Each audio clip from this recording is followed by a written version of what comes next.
All right, hello, and thanks for joining Children's Book World today for today's launch event for Harry versus the First 100 Days of School, this one right here. As a reminder, this is a live event. You're encouraged to submit your questions in the chat or by using the Ask a Question button below. We're so lucky today to welcome author Emily Jenkins and illustrator Pete Oswald for this event. Emily Jenkins is the author of well over a dozen spectacular picture books and chapter books for kids and teens, and Pete Oswald has illustrated many beloved picture books, including The Good Egg. So with that, take it away, Emily and Pete. Okay. Yeah. Hi, everybody. Thank you for coming and joining me and Pete to talk about Harry versus the First 100 Days of School. You can throw questions into the Ask a Question function down at the bottom of your screen, and we will answer them at the end. But what we're going to do to start with is we're going to show you some slides and talk about the book. And I'm going to read a little tiny bit of the book, and Pete is going to draw for you and also teach you how to draw a character from the book. Right, Pete? Yes, we are going to, so grab some paper and pencil or marker, whatever you want to draw with. And then at the very end, we got mine. At the very end, we'll draw Harry together. But before that, we want to do a little intro and show some illustrations from the book and talk about the themes of the book. So should I share my screen?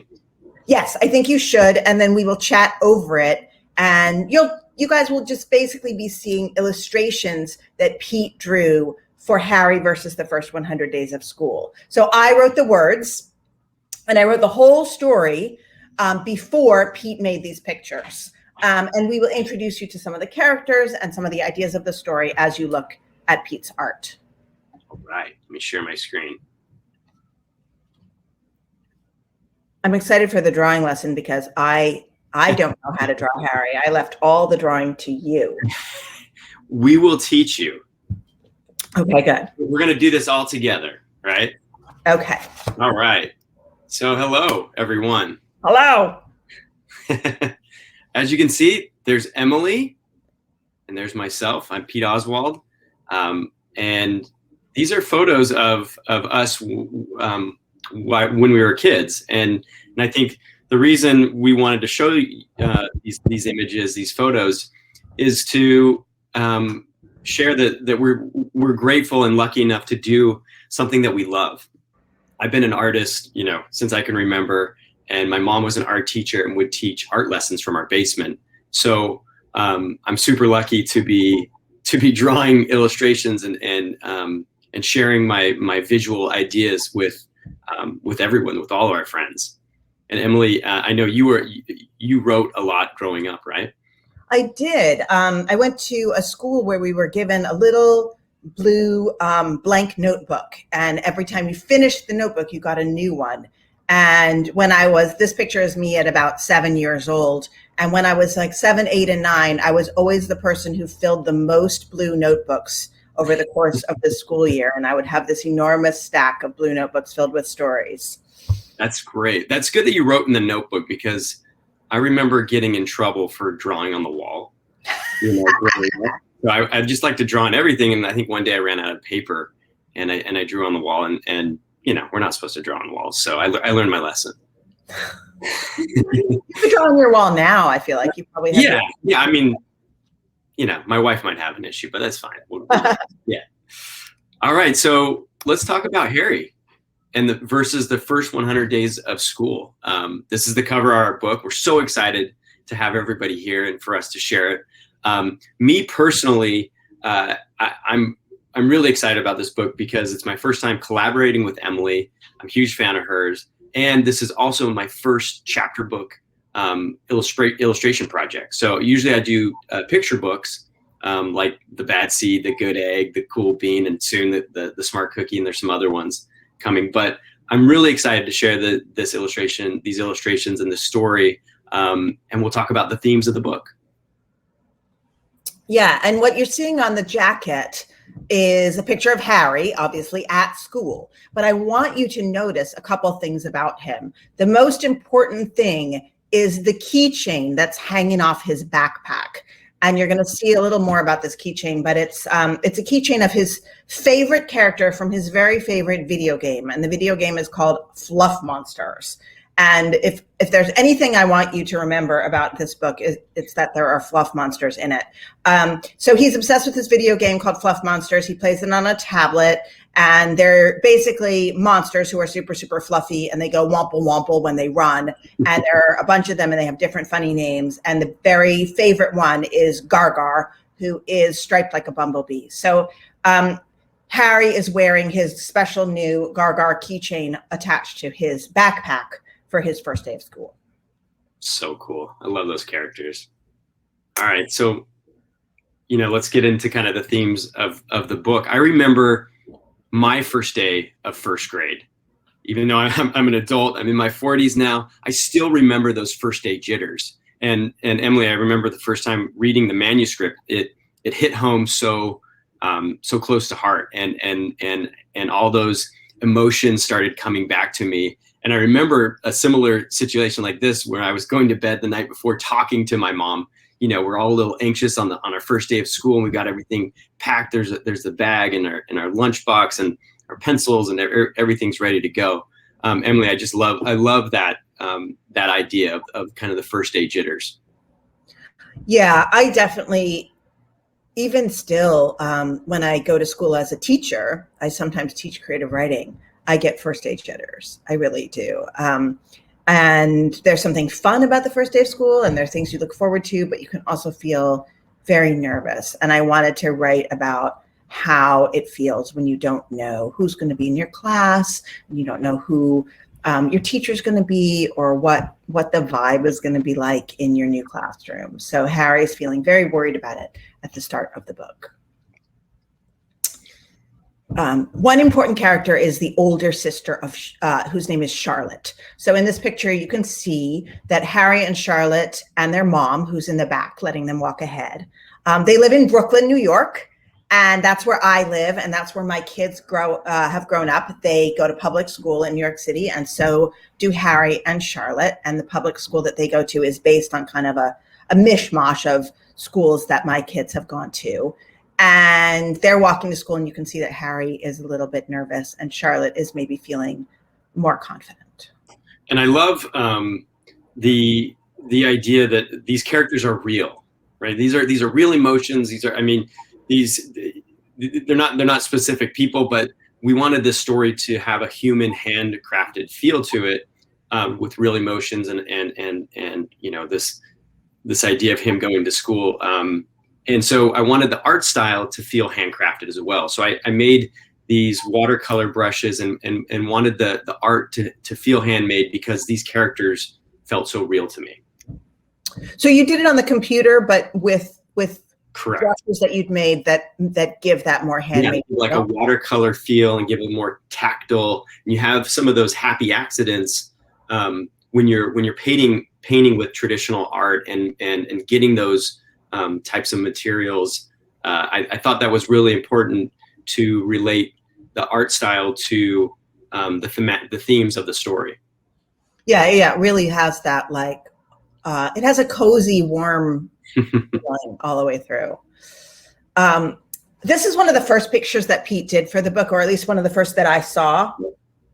And one thing I really like is the neighborhood that I live in Brooklyn has all different kinds of families and people from different backgrounds and people from different economic situations, by which I mean some rich people, some not so rich people, some really not so rich people. It's a mix. And so here in this picture, you can see Harry's whole family in terms of who lives at his house. It's just his mom. She's a single parent, and his sister, Charlotte. And you can see the crossing guard is wearing hijab, a headscarf. You can see kids of different kinds of racial backgrounds than Harry and his family. Their background is Irish and Eastern European. Irish on the dad's side, Eastern European on the mom's side.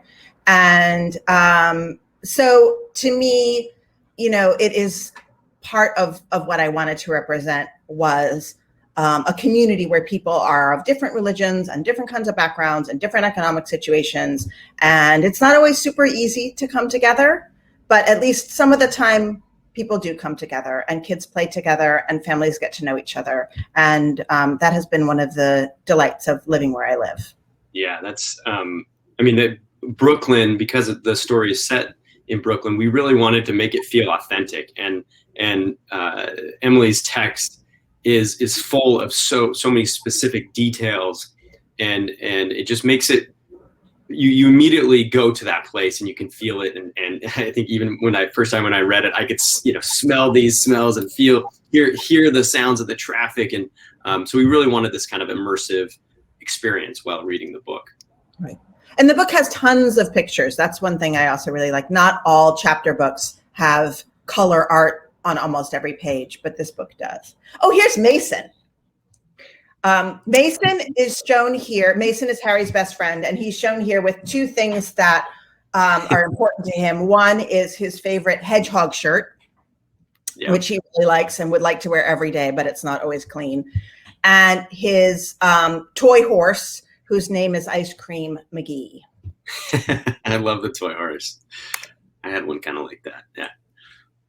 And here's the classroom where Harry goes, right? This is his first grade classroom. Yeah. And the tables have names. And to be truthful, in my children's classrooms, the tables would have names, but they would usually be what I frankly think are boring names, such as named after the 5 boroughs of New York City, or some such, or color names or something that I did not think was as fun as animal names. So Harry's teacher, Ms. Peek-Schnitzel, has named the tables by animals. So you can see that Harry is sitting at goat table, and there's a picture of a goat on his table, and there's a rabbit table and so forth. They're all named after barnyard animals. Love that.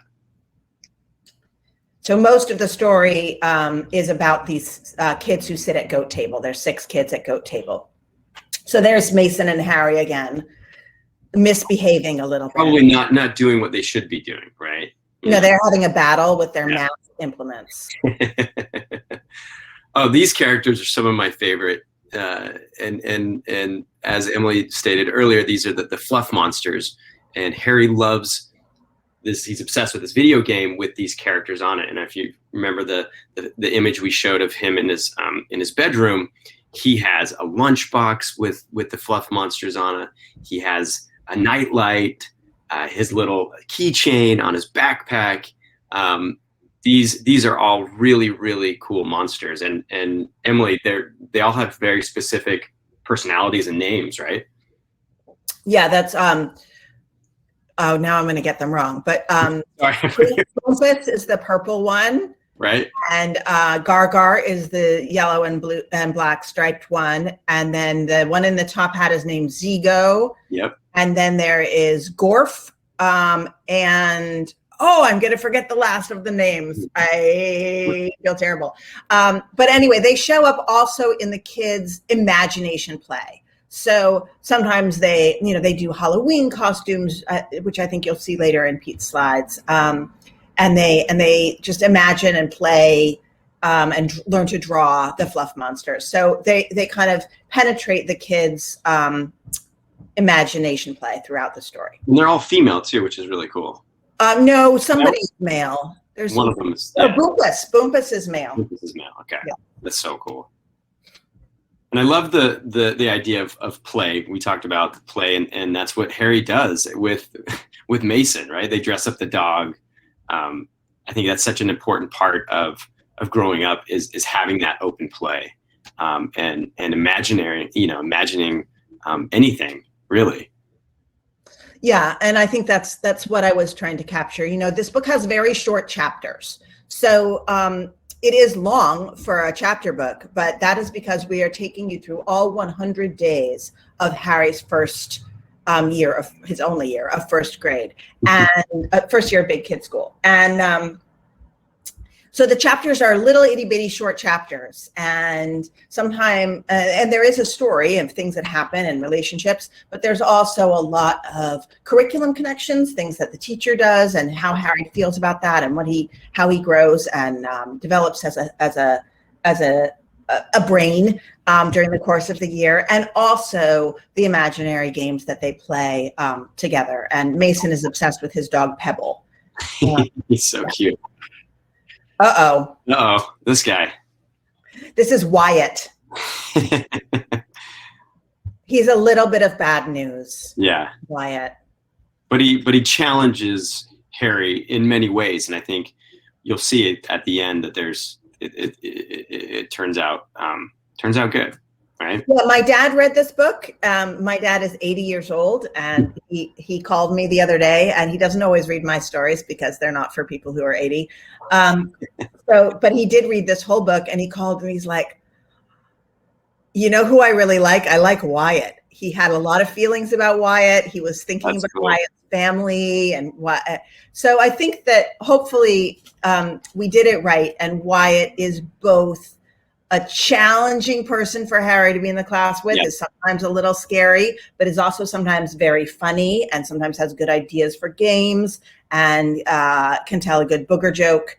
And so, people are people, and nobody is all bad or all good. And hopefully Wyatt is a complicated character that you can understand as well as be a little scared of sometimes. Yeah, this is a sweet picture. Yeah. This is with his babysitter, right? Eveline, yeah. And so we don't see a ton of Eveline, but we see her here and there. And one of the things I wanted to do was show more than one grown-up, outside the family, the immediate family that a kid connects to, because here in Brooklyn, we have so many working families where both parents work, and there very often are caregivers, older siblings, other kinds of people who connect to and care for a young kid. So it was important to show Eveline and let people get to know her a little bit. And here they're just grocery shopping together. They're talking about something that happened to Harry at school. I remember, again, the first time I read this, is all these different emotions that we all go through, right? And I think, Emily, you did such a great job of portraying Harry, and there are times where he loses it and gets upset. And it's okay for us to get upset. I think that's the nice thing about this book, is that it opens up that idea that everybody has these different types of emotions, and it's how we react to them. And I love that aspect of the book. Yeah, he's pretty mad here. And he's pretty sad here, right? Yeah, he's sad and frustrated. Yeah. And he's been trying to get something done that he can't get done, and it's just the world is not on his side today. Yeah. And that's his mom with him. That's his mom. And I wanted, with the colors of this, I wanted to feel very blue because he was feeling blue. So I really leaned into that idea of this the blue sky and the rain. Here's all the kids dressed up for their costumes. It's storybook parade day. Storybook parade, right. So you can see that's the teacher is dressed as Pig and Pug, which is a picture book that I love that I'm sure you can get at Children's Book World. Spider-Man also, very famous character. Harry Potter. Then you gave us an owl that I don't recognize, but it's an owl, I think. Yeah, that's clearly Max from Where the Wild Things Are. And then there's 4 Fluff Monsters. Yeah, and there's Harry, the second one to the last. Yeah. We should go fast, Pete. Yeah, let's go. We'll click through some of these. So you're seeing Abigail, who is one of Harry's other good friends, and Diamond, who is a friend that he also fights with sometimes. A friend this is a barf. I realize this is a sort of terrible thing about me, but if you would like to read scenes of people puking, I have a scene of somebody puking in almost all of my chapter books. this actually happened to me in first grade. It did? I got sick, and these I specifically remember these orange chairs that we had, and that's why I designed this. But when I read this part in the book, I was like, oh man, this I feel very very connected to this part, because unfortunately this did happen to me in school. I'm sorry. Yeah, I had one. That's terrible, Pete. One of my kids threw up at school a number of times. She was a school thrower upper. I don't know why, but some people are. I was. Yeah. There's Mason not doing. There's Mason. Wyatt not doing. Wyatt. That's Wyatt. Yeah. Unpleasant. There's more imagination play, right? Yeah, Abigail and Squiddy. Yeah. Oh, I love this one. This is a beautiful picture. Brooklyn. Yeah, you go through, the first 100 days go all the way through mid-February. So you're also seeing the change of seasons from that hot summer weather that you still have in September on the East Coast in America, and then all the way through fall season and winter. There's something magical when it snows at night, so you get a street lamp that highlights the snowflakes. So cool. Yeah. More, I think it's on the playground. Yeah. They're making fluff monsters out of pom-poms. Elmer's glue. Yeah. Yeah. Googly eyes. More fluff monster costumes. And of course, as so many school groups do, and so many first and second grade classrooms in particular, they're celebrating the first 100 days of school at Harry's school. And they're doing activities, and specifically math activities, related to the number 100. So there's a lot of curriculum friendly stuff about, ways of visually imagining the number 100. And they have an end of the 100 days celebration, where they have 100 snacks and they bring in 100 items and they have a puzzle piece with 100 pieces and all of that. And I know many, many schools across the country have these kinds of celebrations. Yeah. And I love this illustration in particular. There's Wyatt. He's wearing Harry's fluff monster costume. Harry let him borrow it. And you can see that it's a little too small for him, but yeah, it looks quite different on him than on Harry. Yeah. But it's a good turning point in the story. So now that everybody knows, the main themes and we understand some of the characters, Emily would like to read. I'm going to read super short, Pete, because I want them to be short. So take me to the next page, please. Got it. The students have all come to the library for a story hour, and the librarian reads them a book. And the book she reads them is Last Stop on Market Street by Matt de la Peña and Christian Robinson, which is one of my favorite picture books, which is available from Children's Book World, and it won the Newbery Medal. So if you don't have Last Stop on Market Street, you are missing out. But it's about a kid and his grandma. And in the way of first grade conversations, after the story, everybody wants to talk about their grandmas and stuff like that. So Wyatt puts his hand up. I live with my grandma too, he says. Where's your mom? Diamond asked. Wyatt shrugs. That's who I live with. Harry puts his hand up, but other people are shouting out. I live with my mom, my dad, and my brothers, says Kimani. I live with mom and mama, says Diamond. I live with 6 dogs, says Abigail softly. Then she giggles.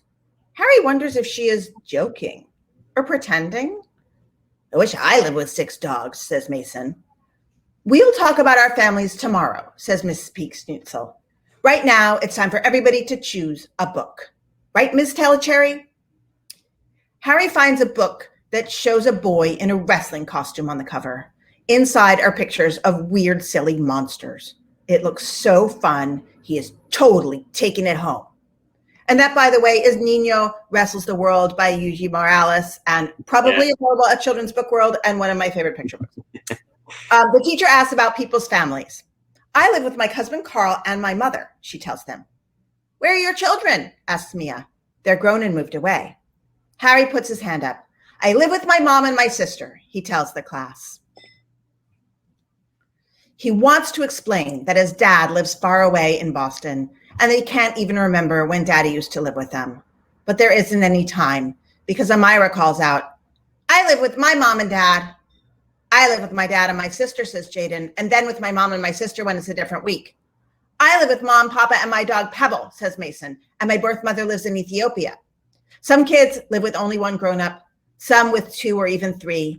Elijah has a pet ferret. Isabella has a sister and a foster mom and dad, plus a mom. Orlando has 2 dads. That's weird, Elijah says to Orlando.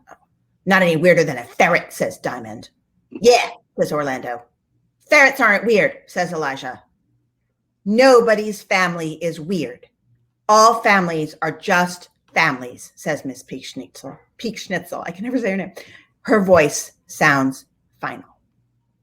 So we're going to stop there. But that gives you a little sense of like how some of the curriculum conversations in the book happen, but I hope that they are still like really rooted in children's feelings and stuff that's important to people who are 6 and 7 years old. Awesome. I love that. That was great. All right, let's draw. All right, I'm ready. I'm going to stop sharing my screen, and everybody grab their paper, pencil, marker. I'm going to draw on paper today, not the wall. And we're going to draw Harry.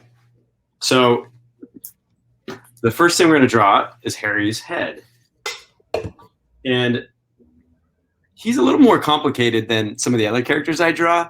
I'm used to drawing like seeds and eggs and beans and they're really simple shapes. So he's a human, right? So we're complex beings. So there's a little bit more to him. So we're gonna draw his head first.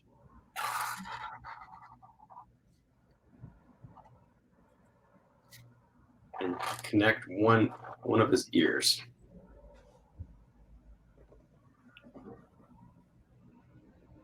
All right. And for the sake of time, we're gonna finish off his neck here. Draw his other ear. Harry has some large ears that he's growing into. And then we'll do his hair. He has a short haircut. He just got his haircut for the first day of school, and he's got these 3 little hairs that kind of poke up right there. And when I'm designing a character, the most important thing are the character's eyes, because that's where we connect and that's where we show our emotion. So Harry has his big round eyes. He's looking right at all of our friends. He's confident, but still a little unsure because this is his first day of first grade. And his arms here. He's in this kind of funny pose where he's making a fist, almost like off to the side. And he's sticking his chest out just a bit. And with his other hand, he's holding his backpack because he is ready to go to school. Now he draws his backpack and his straps. See his backpack kind of comes over here. And you guys, this does not have to be perfect. Mine is very sketchy and art is imperfect. So everybody do the best they can. And he's wearing these shorts, right? And then we'll draw his legs. His legs are together.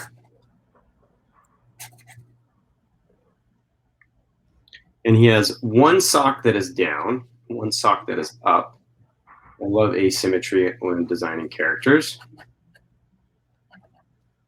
Makes them feel more real to me because nobody is perfectly symmetrical.